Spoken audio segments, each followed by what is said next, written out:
Hello, Pies Nation Army. Nicholas Sacco here with you as we preview a massive clash against North Melbourne this Saturday night at our favourite place in the world, Marvel Stadium. And I thought it would be opportune to have a chat to the founder of a booming fan channel in Kanga TV, Marnie. Marnie, welcome. That's such a nice intro. Hi, thank you. Want me to try something else? No, I love it. You like it? Okay. How are things? Can roll with it. Yeah, good. How are you? Yeah, not too bad. You must be up and about after a big win on Sunday. It's amazing what one win can do for you.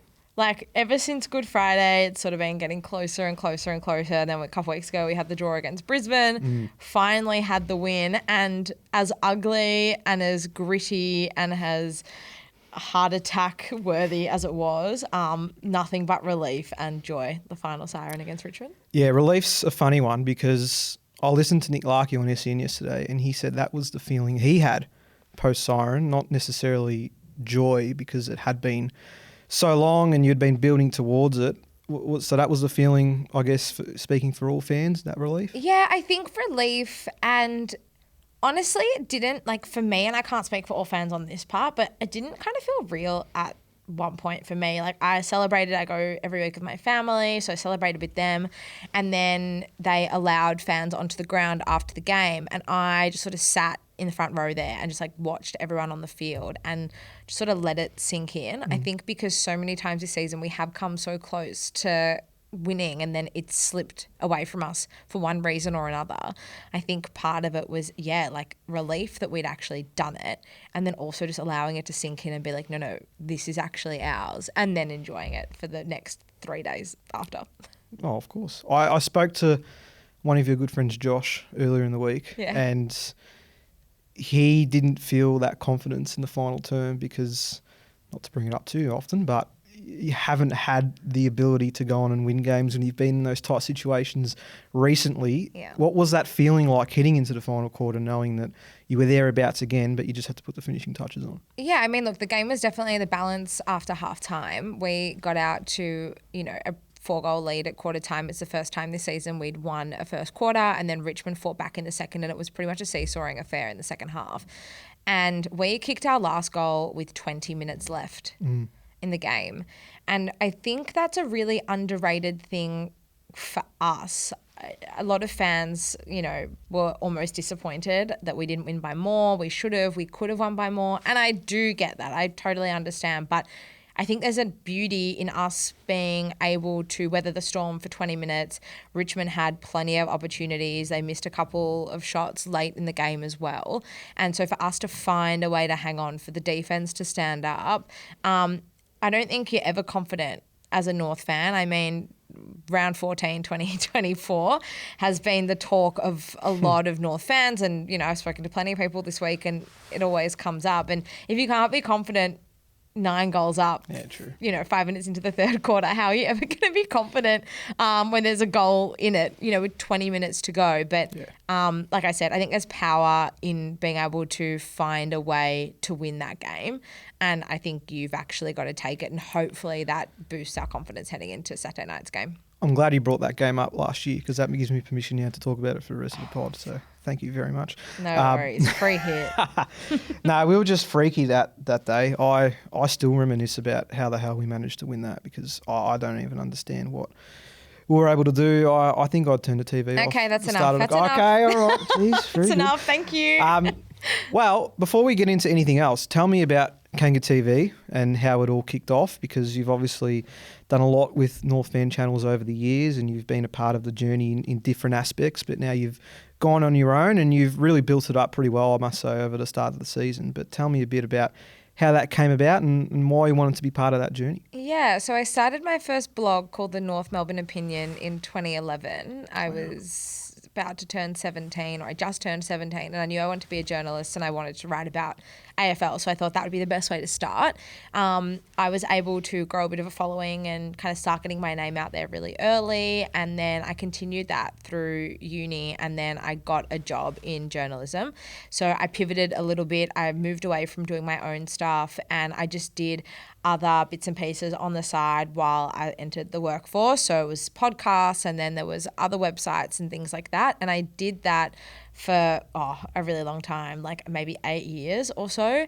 And then at the start of 2024, I joined Besties Footy as one of the North Besties, and I also joined Josh, who you spoke to earlier in the week, on Further North as the co-host.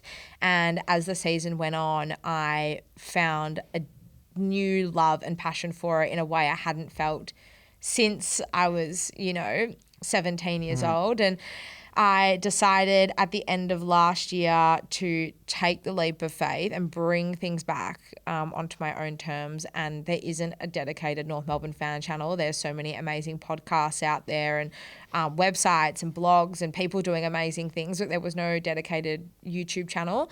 And so I thought, why not? Let's just give it a go. I want to be able to work with as many North people as possible, as many content creators as possible. And I've made so many amazing connections and I've had so many amazing experiences already to this point. And it's just grown in a way I never really imagined that it would have. So if this is what I could do, in 8 months, and we're only 11 rounds into the first AFL season that I've covered, I dare to dream about where it could potentially go by the end of the year and then in years to come. Yeah, we love it. The progress is showing already, and that's a good sign. I think one thing that stands out with what you do, and I guess it's a little bit different when you're, a bigger club like us or Carlton or the like, the relationship you have with the club is pretty stirring, and it's wonderful to see that they embrace what you do and they give you so much access to the playing group and the club in general. Has that been a bit of a humbling experience, having grown up watching this side for so many years and now, being able to go to the club, probably not at will, but,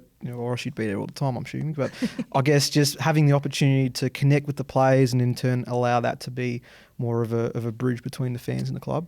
I think I have to catch myself out sometimes, because when you actually stop to think about it, the experiences that I do have with the players or with the club is pretty unique. And I think sometimes I can take it for granted is maybe not the right word, but it doesn't faze me. I'll give you an example. Hugh Greenwood was one of my favourite players when he was at North, and we had such a close bond and such a special relationship. Now we still speak on a weekly basis. He left the club. He retired at the end of last season. He left the club to go to the Gold Coast at the end of November last year. And how many people can sit here and say I speak to my former favourite footballer every single week? That's still. Mad. It's pretty cool and it's a pretty special thing. So I definitely don't take it for granted. And if I can use my platform and use the connections and relationships I have to allow fans to feel like they're closer to the club and to kind of bring everyone together as one, then, it's an honour to be able to do that. And I really hope that the fans, appreciate it and, just embrace it. And they have. I can't speak highly enough of everyone who's supported me awesome. To this point and continues to do so. So I feel so privileged to be in this position. I don't know if I told you or if anyone on Pies Nation remembers, but I could very well have been a North fan growing up. Well, my nunnu, being Italian heritage, took a liking to Ron Barassi growing up. Yep. And obviously at the time he was coaching North Melbourne and ended up supporting them throughout his life.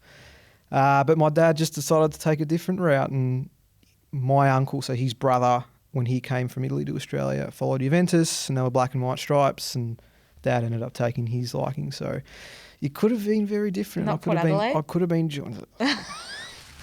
We don't like many clubs, as you've probably come to realise, but I've always had an appreciation for them. Let's just say that, even though I don't actually follow them. I'll take it. That's got to be better. I don't usually have that for many other different clubs. All right. Well, what about North Melbourne this year then? Because from the outside looking in, they should probably see the Kangaroos as, they're just having another average year, they're down the bottom again, and they're probably not going to make much noise. But someone that follows it as vividly as you would be able to tell us what maybe the differences have been between the last time we played you last year and what you've seen over that 12-month span that gives you some confidence and potentially some hope coming into Saturday night.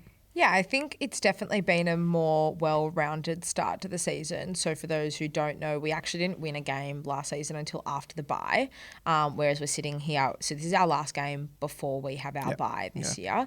So last year we were 0-11 going into the bye, 0-11 going into the bye, whereas this year we're sitting 2 wins and 1 draw.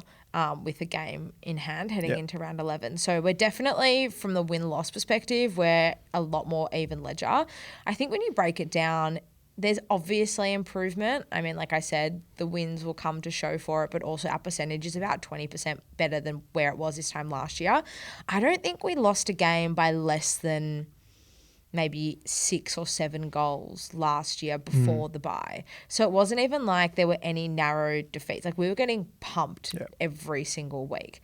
On the flip side, I do think that we should have won more games to this point of the year, just looking at a week-to-week basis. But does that come from opportunities in games, or are we looking at it in a more holistic point of view? No, opportunities in games. I don't think there's a lot of games where we would have gone into them as favourites or even really been given much of a chance, but we really took it up to the Bulldogs at the start of the year. Yeah. There were moments in the Adelaide game in round 3 we were really in it. There were moments in the Suns game. We lost the Suns game by 52 points, but we were in front with 5 minutes to go in the third quarter.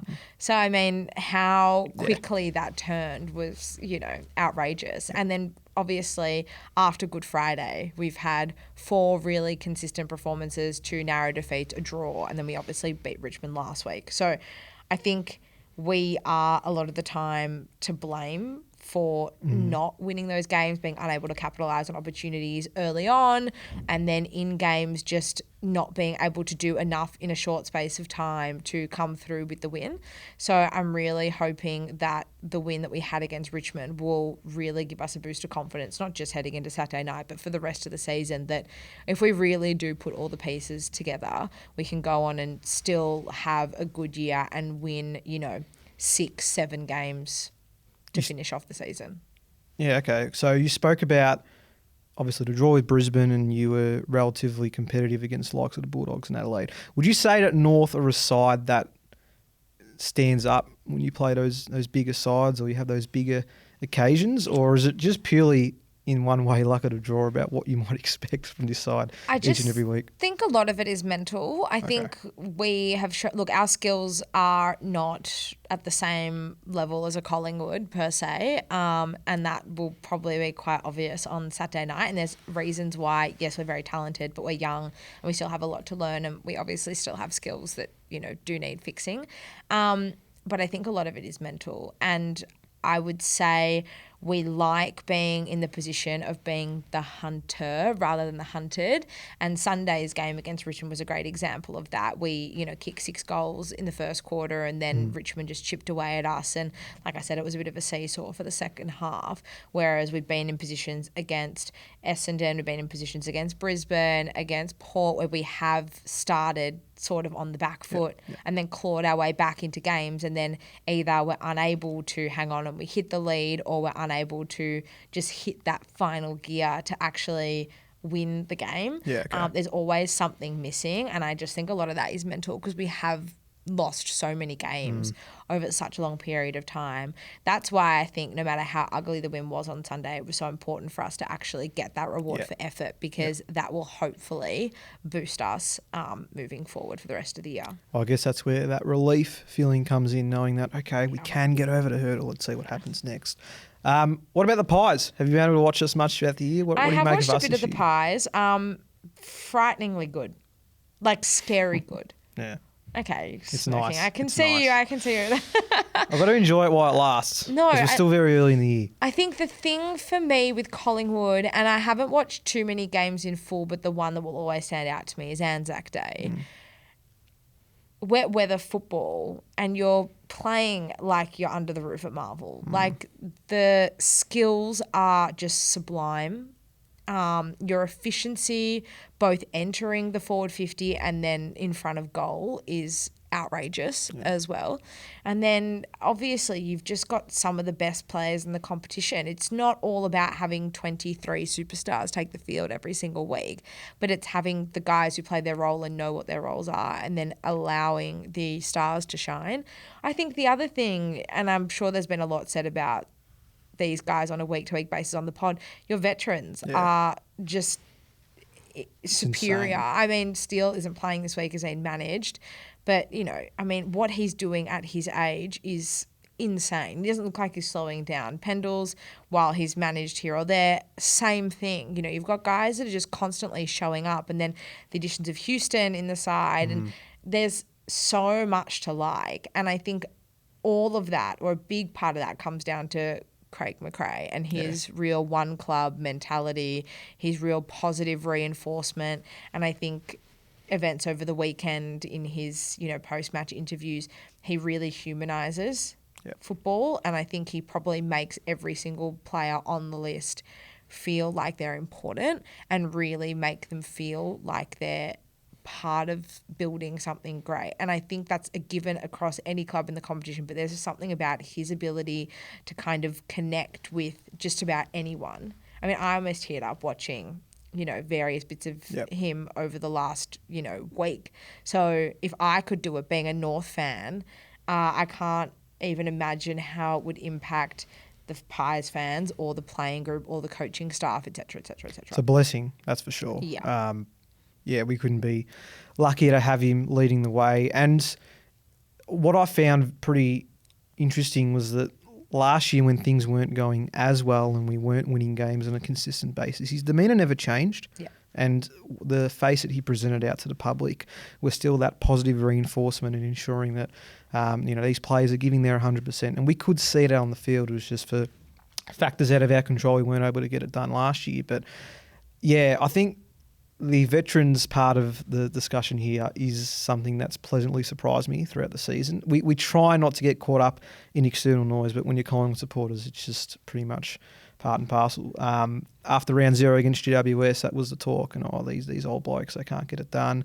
It's been an absolute foul because more or less we're going chips in this year. This has been the talk about we need to get everything right. We've brought all these superstars in. We don't have any draft picks. We need to make sure we're winning games and contending. And I don't think any Collingwood supporter could sit here and say they were expecting us to be in the position we are coming into close to the second half of the season. And it's been because of those players and the experience they've had in situations and moments throughout matches, not just playing above what their talent suggests. Steele and Pendles are some you mentioned. Jeremy Howe's having such an underrated season, and he's probably been one of our most important defenders. And that in turn allows other players to step up. Isaac Quain had a quiet year last year, but now he's improving. Darcy Moore's back to his All-Australian best. Josh Dacos is back to his Copeland Trophy best. So, it's infectious sometimes when you've got these older players that are coming in and saying, well, look what I can do.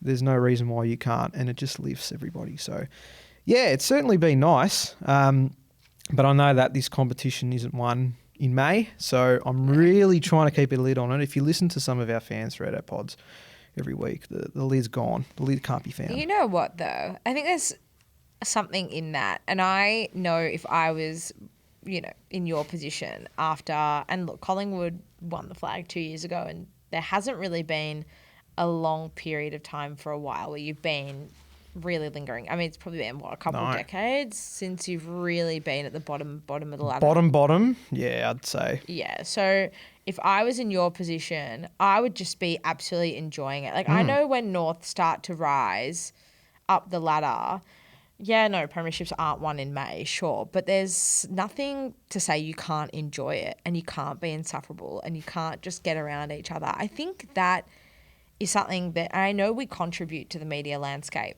but football is really about actually enjoying it. It's an outlet. Like for most of us, like you and I are really privileged to be sitting in this position where, it's more than probably just an outlet for the two of us. But at its core, for a lot of people sitting at home on a week-to-week basis, it's an enjoyment. It's a hobby. It's an outlet. It's what they look forward to on a weekly basis. So when your team's going well, has a great win, has a great start to the year, just go off. Like have a great time. Don't keep a lid on it. Like, you might look silly or whatever, but like who cares?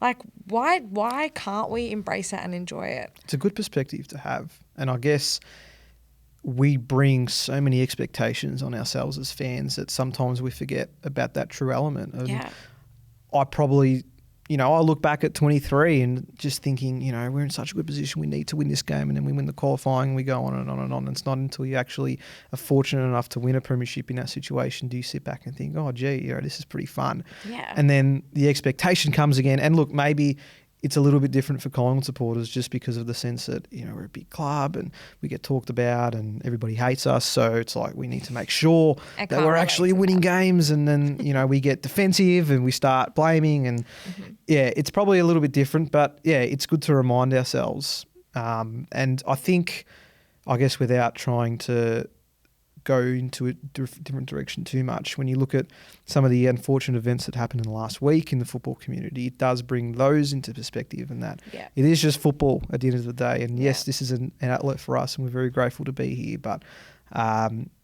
sometimes we just need to sit back and, hey, we get to sit and watch these guys play every week. Isn't that pretty cool? So 100%. It's a good point. It's a very good point. Maybe I'll think about that as we come into this weekend. Have you got expectations coming into Saturday night? Obviously, you'd love to win, I'm sure, but what are you looking out for particularly from your side this week? Oh, look, I think for us, and I really think we can win this game. Like, I'm known for being this like delusional, optimistic supporter, and I think I love footy so much, and part of the enjoyment is having that outlook sometimes. I think for North, we absolutely just have to back up the win, and we have to back up the last few weeks. A Good Friday, I think, was a bit of a blessing and a curse at the same time. So for me, Good Friday, it's one of the worst games I've been to for a very, very, very You've got to beat long Carlton time. one day. I'm tired of them winning the Good Friday. It's just like the way we lost as well. Like that game was over 10 minutes into the first. Like it was done from pretty much, like it was over before it began, I reckon, to be honest, which was so disappointing because going into that game, I really thought we were like 50-50 in terms of form and what we'd shown so far to that point of the year. So I think it set us back, but I also think that we haven't really put a foot wrong to that point, for the most part anyway. So I would hate for us to... It's our last game before the bye, and I just think we've got to throw absolutely everything we've got at the Pies, and we have to put in a hell of a performance, because if we put out a performance like we did against Richmond, against just about any other club, there's a very good chance we lose that game. So I think we've got to look at it. We were able to hang on, we're able to dig deep, find a way to claim the 4 points. We now have to take that, and there's a really good feeling about the club this week. I was there earlier today, and everyone's up and about. Everyone's in great spirits. Our president, Sonia Hood, was on Triple M during the week and said, yep, we can win this game, and we will win this game. That's a big statement to make, but I love it. I mean, look, what else is she going to say? No, I hope we're competitive, but anything, under 5 goals. Exactly right. No, you've got to go in, and there's expectation. There's expectation to perform to our best. I think we need a better performance than we had against Richmond. And then hopefully the result ends up falling our way. Paul Curtis back this week. Great for my super coach. Very scary for Saturday night. What a revelation he must have been for you. I mean, he's probably one of the most underrated forwards in the competition. Yeah, look, he's always been good, but I think the acquisition of Jack Darling over the off-season was so important for the forward structure and the way that it worked. Jack Darling, he's actually having a really good year himself, but I think what a lot of people didn't realise is how our forward structure would change. We've had 4 or 5 players rotate through that second key forward role over the past sort of 18 months. And for him to come in there, he's physically imposing. No matter his age, he's always going to be a threat. And so I really feel like for him to come in and to allow the likes of a Zerha and a Curtis to actually play the genuine mid-forward role, and then let Darling and Larkey take, the 2 key defenders, has been a blessing, and that's allowed Curtis to really flourish. I mean, up until the point where Curtis was suspended, he and Larkey had 18. I know. They had 18 goals apiece. They were 36 between the two of them, to round 6 or 7 during the year. So he's been amazing for us, and it's a massive boost for him to come back into the side on Saturday night. Yeah, I trust our team defence. It's been one of our strong points of the season. In saying that, we are known to let your key forwards kick a lot of goals, and Larkey kicking 5 last year was almost a match-winning performance, so I'm very worried about that. No Darcy Moore, I don't think either. No, it doesn't look like he's going to get up, so Premiership superstar Billy Frampton's going to have to come in and play another big role for it. We'll see. But even the likes of Zerha as well, I mean, he's so dangerous when he's on.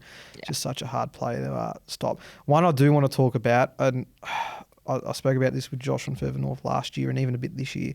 My favourite North player has been since he was picked up was Finbar Maley. I love. And there's a northern connection there, which I enjoyed. I got to call his 6-goal performance back in suburban footy a few years ago. But as good of a character as he is off field, it's great that he's getting his opportunity on field. What's his What's his role been like since he's come in? Is he still trying to find it a little bit? Yeah, so he came in place of Paul Curtis. He was probably due for a debut anyway. He's a really interesting one, Finbar, and unfortunately I think he will make way for Curtis just in terms of structure.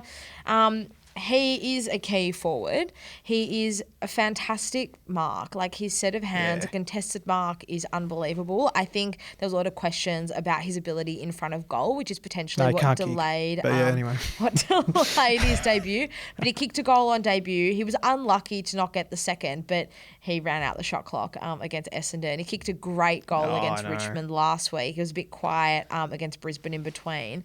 But just love, like he has a crack. And I think that's one thing.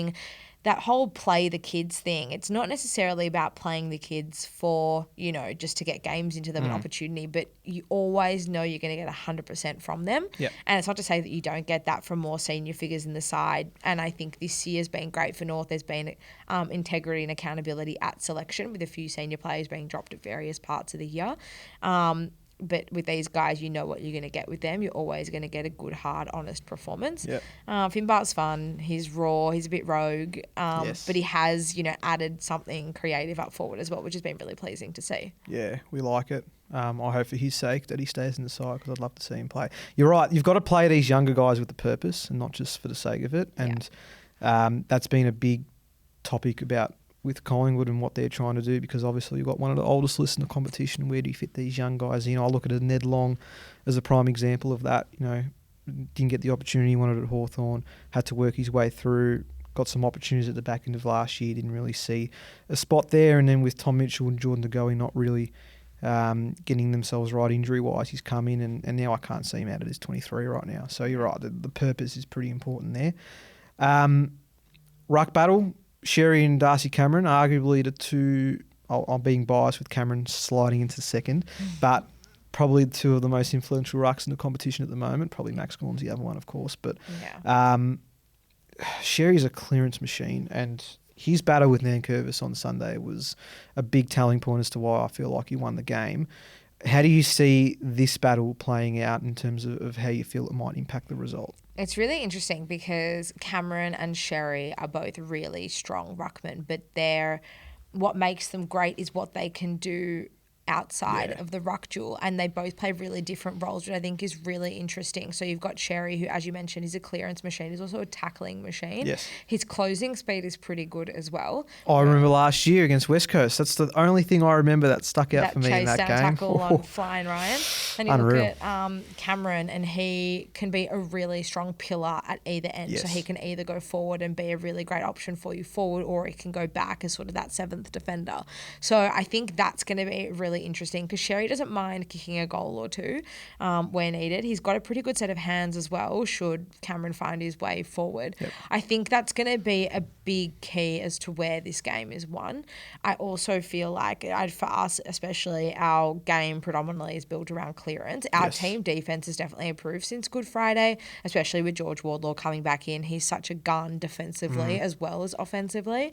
And then Luke Parker in the middle as well. But for the most part, I think the ruck battle could be a very, very influential one, and it could be a real sign of how the game goes and flows. It's a great point about the clearance battle. That's been a bit of a fault of ours in the last couple of weeks. Despite the wins that we've had, we've conceded quite a significant amount of clearances, and we've had to rely on both the opposition not being efficient going inside 50, but also our team defence standing tall and structurally being able to ensure the ball doesn't stay in our defensive 50. But with so many attacking options on your end, if we allow, as we saw last year, for you to get a really hot start, it's very hard for us to come back, or that we did last year. But still, I think we still need to make the point that we, as Collingwood, shouldn't allow for you to have so many opportunities, because you can punish us if everybody's getting a feed inside forward 50. So that's one thing I'd like to ensure that we don't do. Any Pies players you'll be keeping an eye out for in terms of trying to limit? Yeah, putting attention on Nick? Yeah, I mean, look, the Dacos brothers, it's obviously one that you want to watch out for. I think you'd be naive. And Nick in particular has got such a stranglehold on the competition that it's all opposition clubs are talking about. So they're definitely a couple I want to watch. Obviously, Dan Houston will be back this week as well. So I think he's a really interesting one, because for us, our lack of pressure when the opposition clears the ball outside of our defensive 50 has been a real sticking point for us. We allow sides to go coast to coast way too often.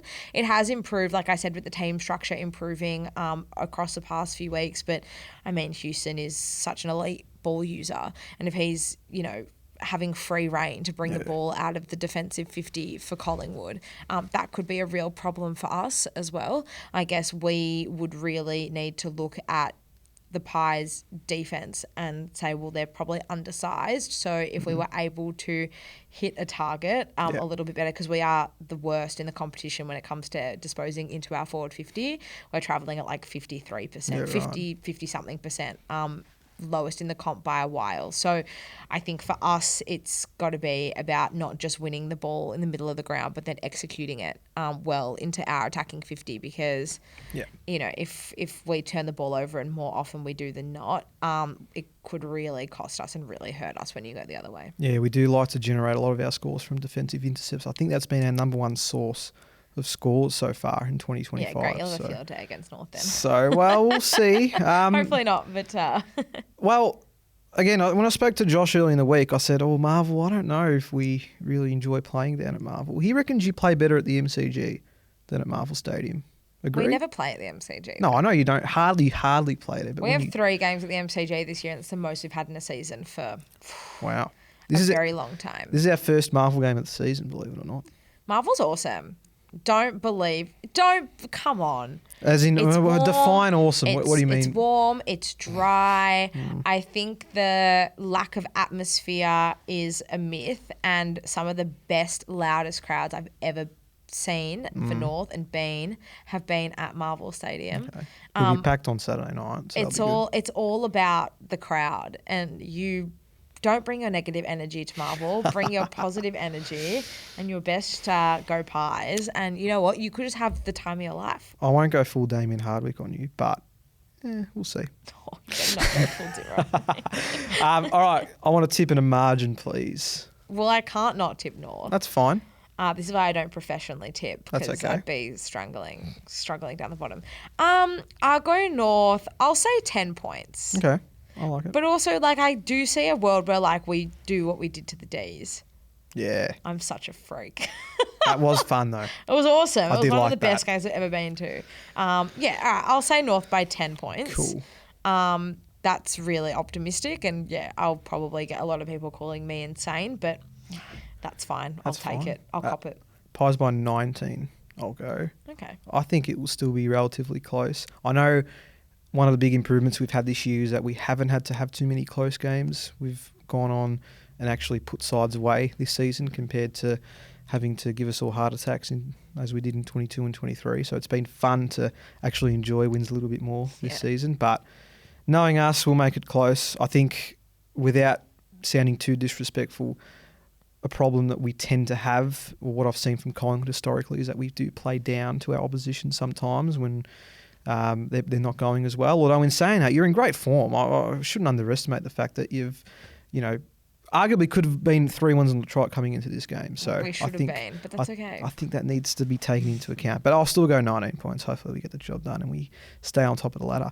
Last thing from you I would like before we wrap up, I want your favourite all-time Pies/North player in history. Lee Brown. Oh, you stole mine. Love Lee Brown. I loved Lee Brown. I have his Guernsey somewhere at home as well. I really loved him. Yeah. I think I was 12 when he was, like 10 to 12. He was one of my favourite players. He had this legacy game against Adelaide. It was to open the season in 2004, I want to say. Okay. I think we played at the MCG and he kicked 6 goals. It's a very special performance. So, that's an easy one for me, Lee Brown, for sure. Oh, lovely. I'm sorry for stealing yours. No, it's okay. I've got plenty to choose from. What he was able to do for us to help win the 2010 flag was just enormous. So, always have a special place in my heart for Lee Brown. Sav Rocker's an obvious one. Yeah. That just takes me back to AFL PlayStation 2006. And then Levi Greenwood's probably in the top 3. Yeah, that's fair. I think he's still got Dusty in his pocket, but very much enjoyed what he brought to the table for when he came across from the Pies. So there's some good ones around. You don't There are realise. Jaden Stevenson, Marley Williams, Daniel Wells. Yeah, Daniel Wells. Gosh, yes, there's some fun ones there, that's for sure. All right, well, that'll do. Good luck on Saturday. Not too much, but Thank you. thanks Back for at stopping you. by. Thanks for having me. Pleasure as always.